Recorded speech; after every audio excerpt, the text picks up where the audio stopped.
তারাশ ভবন, যা তারাশ রাজবাড়ি নামেও পরিচিত।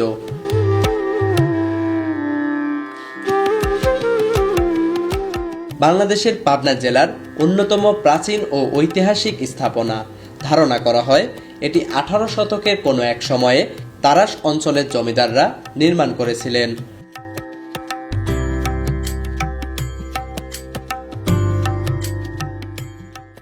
ভবনটির স্থাপত্যে ইউরোপীয় ও দেশীয় নকশার সংমিশ্রণ দেখা যায়। একসময় এটি ছিল প্রশাসনিক ও আবাসিক ব্যবহারের জন্য জমিদারদের প্রধান প্রাসাদ। এছাড়াও এটি একসময় ছিল অঞ্চলের সামাজিক, অর্থনৈতিক ও সাংস্কৃতিক কর্মকাণ্ডের কেন্দ্রবিন্দু।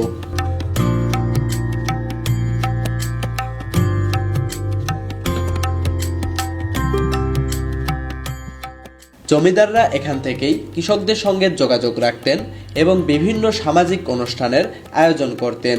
তবে সময়ের পরিবর্তনে ও জমিদার প্রথার বিলুপ্তির পর রাজবাড়িটি ধীরে ধীরে জরাজীর্ণ হয়ে পড়ে।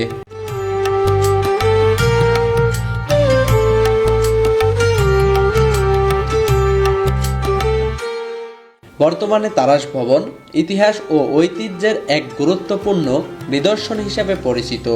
প্রত্নপ্রেমী ও পর্যটকদের কাছে এটি পাবনা জেলার অন্যতম আকর্ষণীয় স্থান।